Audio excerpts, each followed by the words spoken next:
Hey, everybody. Welcome to another podcast with Breaking OWCP with Chris and Genie.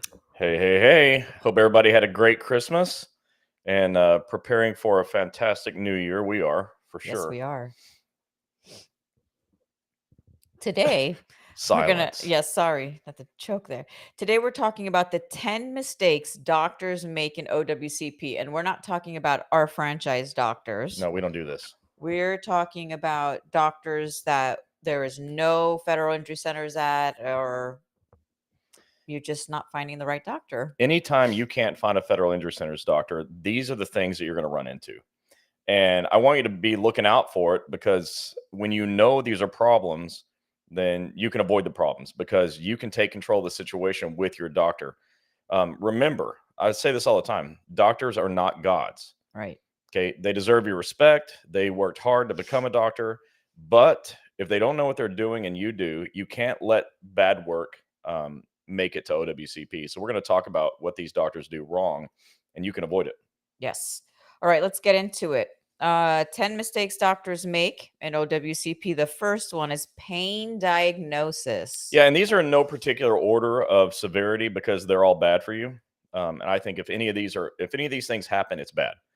But a pain diagnosis is an automatic denial because OWCP says that pain is not a diagnosis.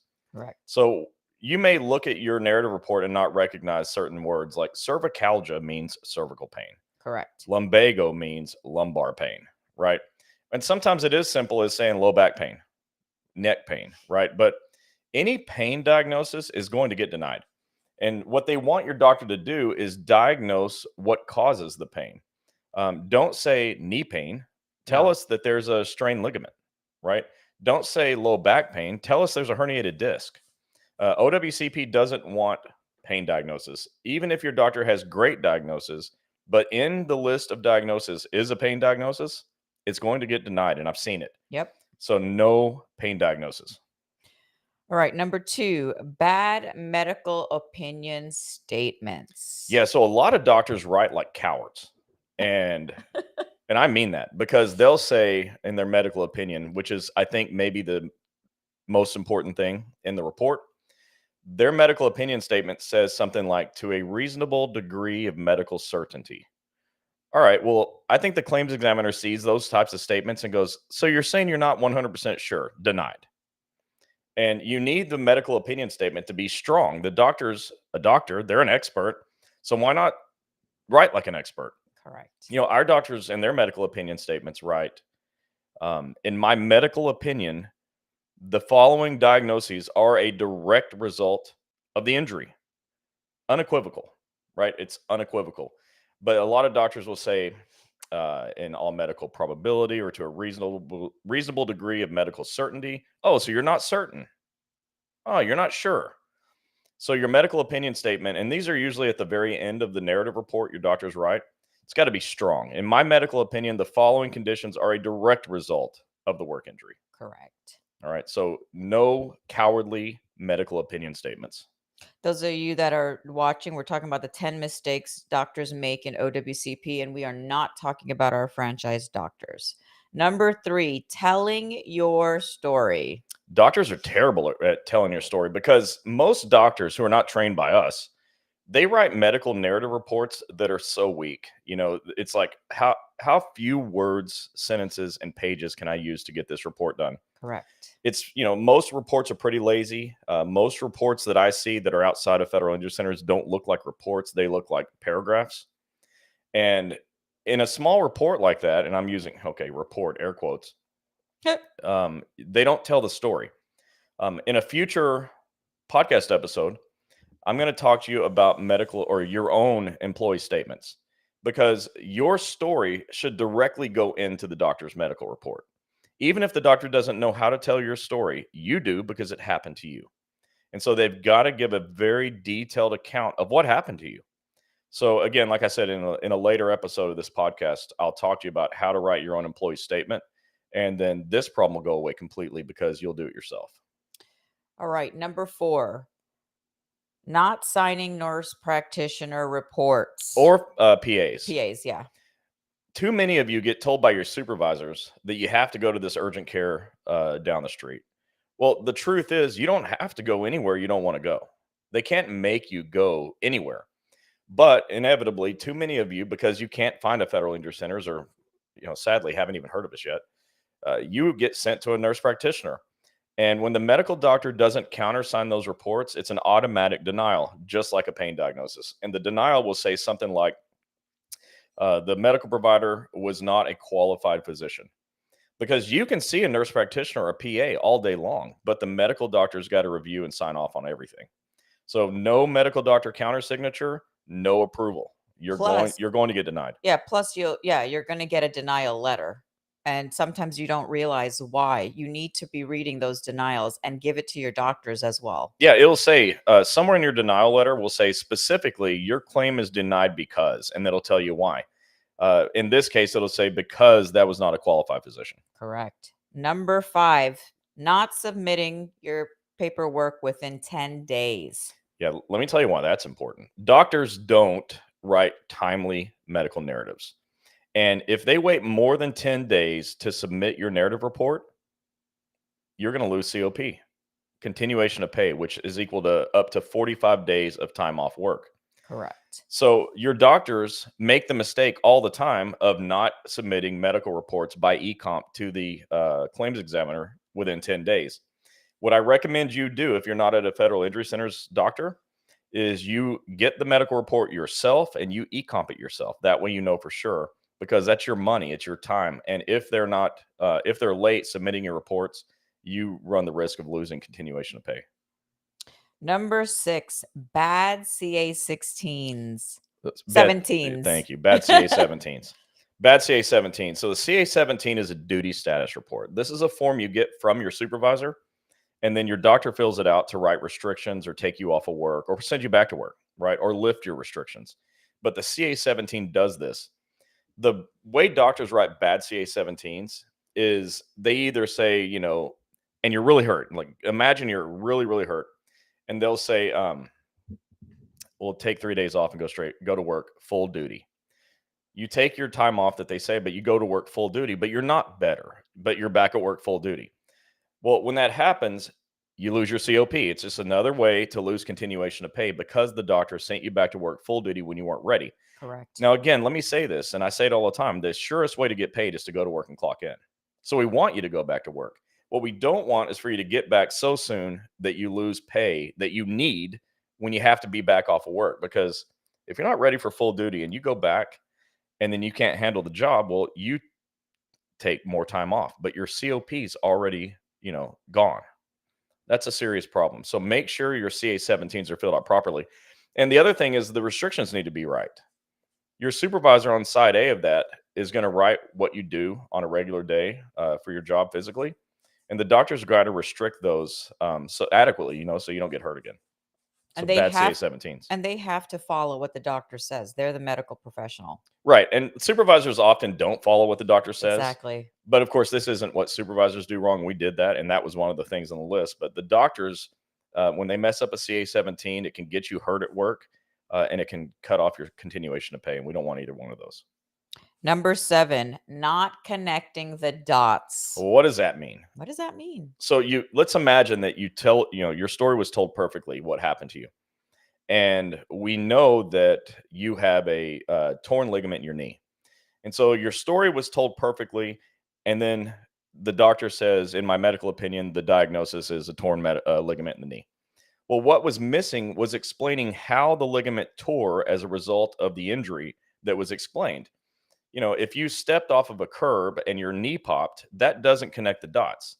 But if you stepped off of a curb and your knee popped, and that popping was the tearing of the lateral collateral ligament, and prior to this, stepping off the curb, you were just fine and not limping and having no pain. They didn't connect the dots. So it's not enough to tell the story and then say there's a diagnosis. They have to link the diagnosis to the story, to what happened to you. Because otherwise, the claims examiner can come back and say, well, you haven't proven that injury happened by stepping off the curb. You didn't explain how that happened. Right. So they have to connect the dots. Number 8, not billing OWCP. Oh, this is maddening to you, okay? Because your doctors don't know how to bill OWCP. And so it's too much work. They're lazy or cowardly or whatever. And so they say, well, we want your Blue Cross or your United, whatever your health insurance is. We'll just bill health insurance. Well, when they bill health insurance, number one, it's work injury. Okay. The remedy for a work injury is OWCP. It's not Blue Cross. Two, when they bill your health insurance, then expect later your premiums to go up because tens of thousands of you, if not hundreds of thousands of you, are just using health insurance for work injuries. Well, the way health insurance works is the more you use it today, the more it costs tomorrow. Exactly. And you're using it for something that the federal government should be paying for, OWCP. And so you got to tell your doctor to bill OWCP, and they're going to say, "Well, I don't know how." Well, I recommend finding somebody that does know how. And their billing people will either say, "Yeah, we do it all the time, we know how," or we don't. And if they don't, you could be in trouble because they're going to bill Blue Cross, and then you're going to have copays, deductibles, or even worse, what we see all the time from like hospitals is you'll go to the ER and then later on get a bill for several $1,000s. They just bill you, and you're stuck with that bill because they didn't bill OWCP. So that's a serious problem that doctors do that are not part of federal injury centers. Number 9, not fighting your denials. Don't give up. You guys give up way too quickly when you get a denial. Yeah, so untrained doctors are both coward and lazy. Yep. And I say it all the time to our doctors, don't be that. In training, don't be a coward. Step up, say the right thing, do the right thing, and don't be lazy. Like at federal injury centers, we never give up ever. If you get denied, we go again. If you get denied, then we go again. We go again and keep going until the claim gets approved. But other doctors are not getting paid because they haven't gotten the claim accepted. And so because they're not getting paid, they don't want to keep seeing you. Correct. They don't want to keep writing new reports and not getting paid. Or they just don't want to keep writing reports because it takes time and they want to go do other things that they can get paid for. And so yeah, that's not what you want to happen, and try to avoid it. And the last one, number 10, is requiring a CA16. Yeah, hey. So a CA16 is great for you because it pays all your medical bills for the first 60 days after a CA1 injury that you reported within 7 days. That's a mouthful. We'll talk about timelines in a future episode. But just understand the CA16 pays your bills. Well, a mistake that untrained doctors make is saying without a CA16 we won't see you because they want to get paid right now. Well, if they do a great job and get your claim accepted, they'll always get paid. They won't need the CA16. They'll get paid later. So what? Um, and they're used to waiting on their money anyways. Blue Cross doesn't pay today. Medicare doesn't pay today. When they have a personal injury like a car wreck, it pays next year, maybe. And so they can wait a little bit. All they have to do is a good job. Yes. And if you do a good job, you'll always get paid. Federal Injury Centers has nearly 100% of accepted claims. And people come to us all the time without a CA16. That's okay. I mean, we tell you about the CA16. We encourage you to get it. We show you how to get it. We tell you the rules about getting it because that way you can have it if you need surgery or you need an MRI. The other facilities that we don't control may want those, so we help you get them. But at federal injury centers, we don't need it because we're going to get your claim accepted. And you don't pay out of your pocket with health insurance and you don't pay cash today. And we don't care if you have a CA16 because we're going to get paid. Well, other doctors know that they're going to do a bad job, or at least know they're going to be lazy, or they're cowards, and they want the money right now. So they require CA16 if they even have ever heard of it and know what it means. Yeah. So many times we go to conventions. And what do they say? When Chris asked the question, how many of you heard of a CA16? We maybe get 2, 3 in a room full of 100 people. Yeah, almost none of you have ever even heard of a Form CA16. And so if you go to a doctor that has heard of it and he says, or she says, well, did you get a CA16? Maybe you're clueless. Like, what the heck is a CA16? Right. Or the other thing is you've heard of it, but your supervisor refused to give it to you. And you didn't realize that they had 4 hours from the claimed injury to give it to you. Correct. And you didn't file a grievance. And, those are a lot of things we talk about in other episodes, but you didn't do what it took to get it. And now your doctor is saying, we won't see you without it. And you're not going to get it. It's probably been more than 7 days. It's not going to happen. You're not going to get it. So you can't see the doctor without your health insurance. Yeah. So it's just perpetuating a really serious problem. And if you know doctors that will accept OWCP, then you're a lot better off. That I didn't say if you go to federal injury centers, you're a lot better off, although you are. I mean, somebody that understands OWCP is what you're looking for. And those people will avoid these problems. But if they don't, you have to be aware of them. So run through the 10 things again as a All summary. right. So the 10 mistakes doctors make in DOL. This is outside of federal injury centers. Number 1, pain diagnosis. Number 2, bad medical opinion statements. Number 3, not telling your story. Number 4, not signing nurse practitioner or PA reports, meaning the MD needs to countersign. Correct. Number 5, not submitting your paperwork within 10 days. Number 6, bad CA-17s. And make sure you're sitting there with your supervisor as they fill out Side A. Number 7, not connecting the dots. Number 8, not billing OWCP. Number 9, not fighting for your denials. And number 10, requiring CA-16s. Yeah. So if you know about these things, then your odds of having a bad doctor do a bad job go down. Yeah. And that's what we're looking for, because all of these podcast episodes are there to help you with some situation that we see all the time. And one thing we see all the time is doctors that don't know what the heck they're doing. And we're trying to solve that problem with federal injury centers. We're a franchise that our purpose is to expand to be within range of every federal employee in all 50 states. Yep. We're in 25 states so far and counting. We've got several offices that are on schedule to be on board by the next 3 months. And so we're going to, hopefully be able to help a lot more people. Also, this is a podcast. So go to wherever you listen to podcasts, Spotify, Apple, wherever, and or Google. Subscribe, download the episodes. We really appreciate that. It helps us know, what episodes are important to you, so that we can tailor future things, to you. Yeah. And you can go to breakingowcp.com and get the latest copy of Breaking OWCP. It's the 25 things you can do to win an OWCP. And boy, this is super important. Yep. And we have all those too. But it's super important to you, especially if you're in one of those places where the doctor doesn't know what they're doing, because volume 4 of Breaking OWCP will help you help yourself. That Correct. way, no matter what, you can win an OWCP, because if you do these 25 things, it's very difficult to lose. So go to breakingowcp.com and download your copy to your phone and put Breaking OWCP in your pocket. If there's anybody that's on here, if you have any questions, you are welcome to ask. We'll give you a couple minutes, and then we will be signing off until the next episode. Yeah. In the meantime, future topics we're really excited about. I'm going to show you how to write an employee statement.